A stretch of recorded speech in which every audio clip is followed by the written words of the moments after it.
প্রশ্ন করো, প্রশ্ন করো, প্রশ্ন করো। রাস্তার পাশের দেয়ালে আঁকা চিত্রকর্মটি প্রতিবাদের ভাষা হয়ে জায়গা করে নিয়েছে গ্যালারির এই দেয়ালে। আবার ঠিক পাশেই একটি পাতায় যেন পুরো বাংলাদেশের কাঠামো তুলে ধরা।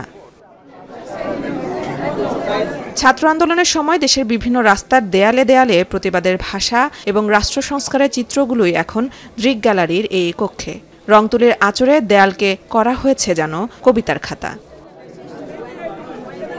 বাংলাদেশের তরুণদের দৃষ্টিভঙ্গি নিয়ে রাজধানীর দৃক গ্যালারিতে বিশ্বব্যাংকের এই ওয়াল আর্ট প্রদর্শনী paint your sky make it ইয়োরসে ঢাকাসহ ১১টি জেলার দেয়ালের শিল্পকর্মগুলো তুলে ধরা হয়েছে, যা মূলত দেশের মানুষের আশা আকাঙ্ক্ষার কথা তুলে ধরেছে।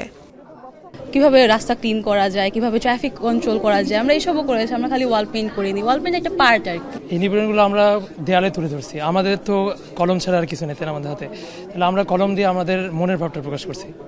বলে প্রকাশ করতে পারবো আমাদের কথা যে কত দূর যেতে পারে, সেটা এইভাবে দেয়ালের চিত্র। সকালে প্রদর্শনীর উদ্বোধন করেন অর্থ উপদেষ্টা ডক্টর সালেউদ্দিন আহমেদ ও বিশ্বব্যাংকের কান্ট্রি ডিরেক্টর আব্দুল্লাহ এ শেখ। এ সময় বিশ্বব্যাংকের কান্ট্রি ডিরেক্টর বলেন, বিশ্বব্যাংক সবসময়ই তরুণদের ভূমিকাকে স্বীকৃতি দিয়েছে। বিশ্বব্যাপী তরুণদের ক্ষমতায়ন করতে সংস্থাটি প্রতিজ্ঞাবদ্ধ। Partnership framework for Bangladesh stress the importance of creating jobs for the million of young Bangladeshi entering the job market every year, job by private sector. অর্থ উপদেষ্টা বলেন, প্রতিবাদের ভাষা হাজার হাজার পাতা লিখে যতটা না বোঝানো যায়, তার চেয়েও একটি মাত্র ছবি দিয়ে বোঝানো যায় হাজার গুণ বেশি। In one painting he expressed about 100 pages of write-up. And the most famous painting you remember, Spanish Civil War, Guernica. Yeah. The horse was crying. The expression of the whole country was under the dictator fascist regime.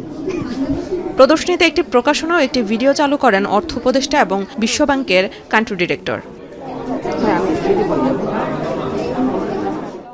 বিশ্বব্যাংক আয়োজিত দেয়ালচিত্র প্রদর্শনী চলবে ৩০ November পর্যন্ত, যা প্রতিদিন বিকাল ৩টা থেকে রাত ৮টা পর্যন্ত সবার জন্য খোলা থাকবে। মেহেরিন অ্যানি, এখন, ঢাকা।